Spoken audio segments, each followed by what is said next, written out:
Rin ng issue kina Rian Ramos at Michelle D. Naglabas na ng pahayag ang kampo ni na Rian at Michelle D. kaugnay ng akusasyong illegal detention sa driver ni Rian. Dito ay mariin nilang pinabulaanan ang issue at sinabing wala silang nakikitang dahilan para paratangan sila ng ganito kundi bilang paghiganti lamang ng driver sa kasong qualified theft na isinampa laban sa kanya. Ayun.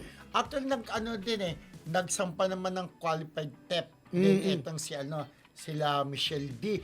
Pero yun nga, friendship, hindi naman actually binasura ng korte. Binasura agad? Ng korte na parang ang bilis, binasura siya, tapos kasi yung dating driver ni Michelle D, tsaka personal assistant, nagfile ng qualified inanunsyo siya ng qualified theft yung driver, pero nabasura din. So, syempre, iniisip nila Rian na baka gumanti lang. Kaya nga kinasuhan ng qualified theft kasi ngayon pagdanako ng di umano yung angpaw na naglalaman ng mga masaselang di umanong pictures. Correct. Ganun. Bakit naman kasi kinakalat ang mga masaselang picture? Bakit kinuha?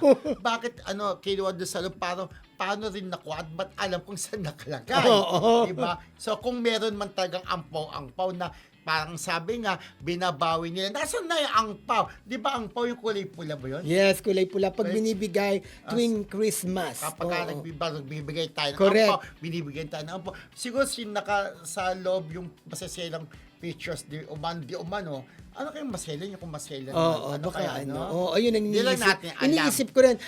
Samantala, ang kasama nila at kaibigang beauty queen na si Bea Rose Santiago ay naniniwala na hindi magagawa ni na Michelle D. at Rian Ramos ang bagay na yon bilang malapit ito sa kanila at kilala niya ang mga ito. At saka isa pa, yung kaibigan nila si Bragais, di ba? Oo, na si Jojo Bragais. Kilala daw niya si Sam at saka si Michelle D.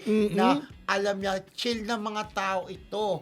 So, hindi siya naniniwala sa mga issue na binabato ng driver laban dun sa dalawa. Parang, di ba, mabubugbog, parang wala sa karakas nila na magagawa nila yun, di ba? Babae pa sila kahit anong gawin. At least yun, lalaki pa rin. Kung totoo man, kaya niyang lumaban. Pero syempre, again, bukas ang panig ng Marisol Academy sa kila Sam, di ba? Kay Michelle, at saka sa driver. At kay Rian. Yes. Siguradong malayo pa ang maaabot nito, di ba? Habang hindi pa nagsasalita ang dalawang beauty queen at saka nga si Rian Ramos. Yes. Pero 'di ba yung parang actually nagulat ako na yung ganyang balita na parang ang nipis-nipis ni Michelle D tsaka ni Rian, parang kaya ba nila mambugbog? At saka 3 araw BFF, 3 araw daw siyang tinorture at saka binugbog. Di sana nagkalasog-lasog na ang katawan. Pero yan, kung yun ang panig naman ng driver, kung sa tingin yun, okay lang, nila-respeto natin, di ba? Pero syempre, kailangan din na makuha naman natin yung panig naman nila Rian, ni Sam, at saka ni Michelle D. Oo. Diba? Okay, para sa